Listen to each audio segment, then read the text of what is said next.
Hello guys, welcome to my new blogs. के छ खबर? सन्चै हुनुहुन्छ होला हैन? सबैजनालाई नमस्ते। अनि नयाँ नौलो के कस्तो छ सुनाउनु होला हैन, कमेन्ट मार्फत। आज बिहान उठे, फ्रेस भए, अनि अब अल्छी लागिरहेको थियो हैन। बिहान अब घरमा काम पनि केही हुँदैन, अल्छी लागिरहेको थियो। अनि यसो खेततिर घुम्न जाऊँ भनेर निस्केको। अनि त्यही खेत घुम्न जाँदैछु। अनि हेर्नु न के छ भने यहाँ बाटो बनाउँदैछ क्या। अब यो पिच, यो जुन बाटो पछाडि देखिरहेको छ नि, यो पिच हुनेवाला बाटो हो, पिच भइरहेछ। तर अहिले त त्यो भर्खर यस्तो यो कल्भर्ट भन्छ यसलाई, कल्भर्टहरू मात्रै रेडी भएको छ। अनि म त खेत घुम्न आएको हो, मेरो खेतमा। अहिले त यस्तो बेलामा त यो खेतहरूमा केही छैन हैन, तर मेरो खेतमा छ क्या। अहिले यस्तो कुनै खेतमा कतै केही छैन, तर मेरो खेतमा छ। मेरो खेतमा के छ भने कोदो रोपेको हो, अस्ति भर्खरै रोपेको हो कोदो। त्यही हेर्न आएको, कुनै गाई भैँसीहरूले यताउताले चराइहाल्यो कि यताउता केही भयो कि परेन, हेर्न आएको हो। खेत पुगिसके, मेरो खेत यही हो, हेर्न सक्नुहुन्छ। अस्ति नै कोदो रोपेको थिएँ, तर हुन त केही भएको छैन। तर यही रोडमा काम गर्ने मान्छेहरूले सायद ट्र्याक्टर कुदाएको छ यो बाटो भएर। अरू त ठिकै छ, केही भएको छैन। एउटा यो मेरो खेत हो, यहाँ अलि बिगारेको छ ट्र्याक्टर कुदाएर। अब बाटो बनाउने क्रममा के यताउता के गरेर होला, सायद यही बिजुलीको खम्बा हाल्ने बेलामा सायद ट्र्याक्टर गयो होला। अनि यो भइहाल्यो मेरो कोदोको खेत, यही खेतमा हो।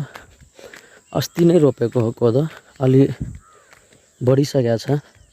मर्न त मरेको त छैन हेर्दा, तर त्यो पहेँलो पहेँलो किन भइरहेछ भन्नु होला साथीहरू कमेन्टमा। त्यो किरा लागेर हो कि के भएर हो? यहाँ हेर्नु बिचबिचमा पहेँलो पहेँलो भएको छ। के भएको हो? त्यो किरा लागेर हो कि के भएर हो? कमेन्टमा भन्नु होला। अनि यहाँबाट कोदोमा पनि, अनि अर्को यो पनि मेरो खेत हो। यो एउटा यो छ, अर्को यो भइहाल्यो, अरू उतै छ, घरै पछाडि छ, यता छैन। अब यहाँ भएको भनेको यही दुईटा हो।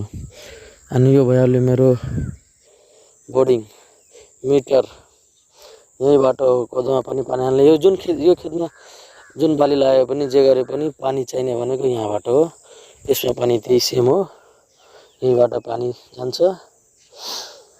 जुनसुकै बेला पनि 24 घन्टा एभाइलेबल हुन्छ। यहाँ मिटर छ, मोटर लाउने, जोड्ने, लाइनमा जोड्ने, चलाउने, पानी 24 घन्टा एभाइलेबल हुन्छ।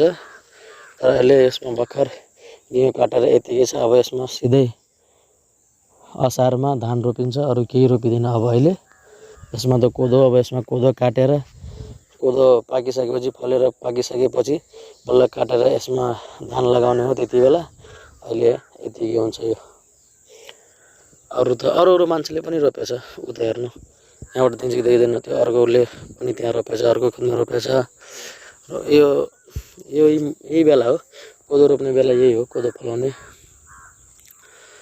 अरू त अब के भनौँ होइन, अरू त सब ठिक छ। आज अर्को कुरो, 2-3 दिनदेखि त पानी परिरहेको थियो, अहिले चाहिँ पानी परेको त छैन। मौसम अलिअलि सफा नै छ, घाम लागेको छ, खासै धेरै घाम त छैन, हेर्न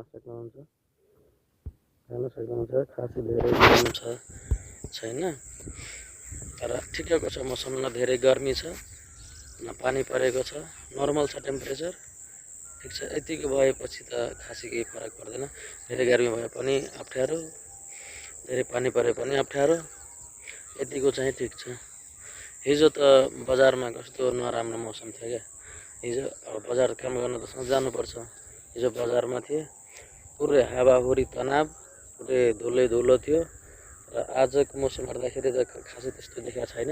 अब बजार जान्छु होइन, 9 बजेतिर नुहाइधुवाइ गरेर खानासाना खाएर बजार जान्छु काममा।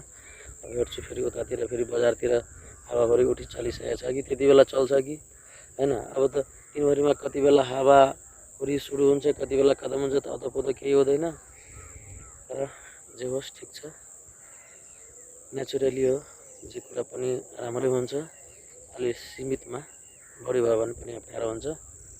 हस् र धन्यवाद। अर्को कुरो, मेरो नयाँ च्यानल हो, सब्सक्राइब गरिदिनु होला, सेयर लाइक गरिदिनु होला र एउटा मिठो कमेन्ट गरिदिनु होला। हस् त, धन्यवाद।